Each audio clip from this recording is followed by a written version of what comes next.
Tere, mina olen Karin Kollo, mina töötan Maa-ametis geodeesia ja aeromõõdistamise osakonna juhatajana ja samuti olin ma aastatel 2021 kuni 2022 toimunud projekti GeoRefAct ehk pikemalt Eesti ja Läti geodeetiliste süsteemide harmoniseerimine projektijuht. Projektil oli põhimõtteliselt kaks eesmärki. Projekti eesmärgiks oli luua Eesti ja Läti piirialal täpne ja ühtlustatud geodeetiline süsteem ehk siis koordinaatsüsteem ja kõrgussüsteem. Projekti teiseks eesmärgiks oli välja töötada vajalikud geodeetiliste andmete ehk siis koordinaatide ja kõrguste teisendusmudelid.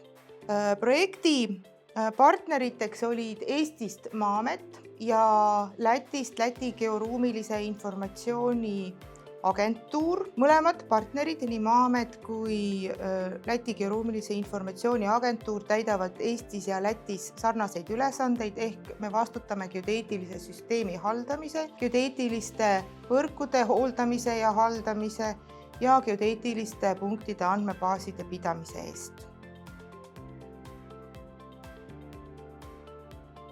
Selleks esmaseks probleemiks oli siis asjaolu, et koordinaatsüsteemid ja kõrgussüsteemid Eesti ja Läti piirialal erinevad või need väärtused õigemini erinevad. Hoolimata sellest, et nii Eesti kui Läti koordinaat- ja kõrgussüsteemid põhinevad Euroopa vastavatel referentssüsteemidel, riikides kasutatavad geodeetilised süsteemid põhinevad ikkagi konkreetselt selles riigis läbi viidud mõõtmiste tulemusel ja seetõttu siis piirialadel võivad esineda erinevused koordinaat- ja kõrgusväärtustes, mis täpsete projektide puhul, näiteks suurte infrastruktuuriprojektide puhul, võivad tekitada, peavalu.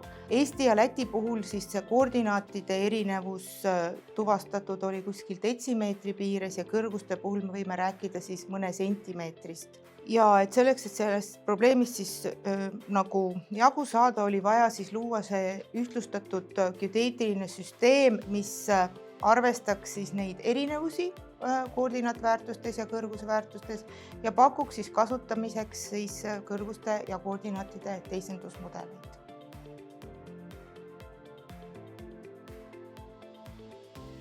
Meie kõige suuremaks tulemuseks on loomulikult tasuta pakutavad veebiteenused koordinaatide ja kõrguste teisendamiseks. Projekti tulemusi on kasutatud juba Rail Baltica infrastruktuuri projektis, kui alustati projekteerimist piiriala sektsiooni osas. Kuna see käigu pealt projekteerimine võib-olla ei ole nagu väga lihtne, siis luuakse siis sinna piirialasse niisugune väike piirikoridor, kus siis kasutatakse siis meie poolt välja töötatud metoodikad ja siis neid ühtlustatud geodeetilisi süsteeme, et tagada parem geodeetiline põhis siis projekteerimisel. Loomulikult see on suur asi, kui me saame pakkuda neid teenuseid tasuta kasutamiseks kõigile soovijatele. Rail Baltic on vaid üks näide, aga on ka muud keskkonnaprojektid, muud infrastruktuuriprojektid, näiteks elektriliinide projekteerimine, keskkonnaprojektid, võib-olla ka põllumajandusprojektid, põllumajandussüsteemide projekteerimine. Kõik need vajavad niisugust geodeetilist aluspõhist, et täpselt ja korrektselt need tulemused siis saaks tehtud.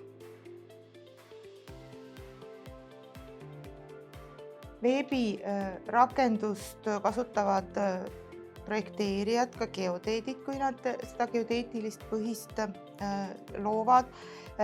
Veebirakenduses on võimalik siis sisestada siis vastavalt kas Eesti koordinaatsüsteemi koordinaadid või Läti koordinaatsüsteemi koordinaadid, samuti Eesti kõrgussüsteemi koordinaadi või Läti süsteemi koordinaadi ja vastavalt siis valikule see veebiteenus taga olev kalkulaator arvutab siis teise süsteemi koordinaadi ja kuvab tulemused ekraanile. Saab teha nii üksiku punkti kohta kui failist üles laetud teel või ka on meil ka niisugune väike vorm, et saab mõningase hulga punkte sinna vormile sisestada ja need tulemused niimoodi saada.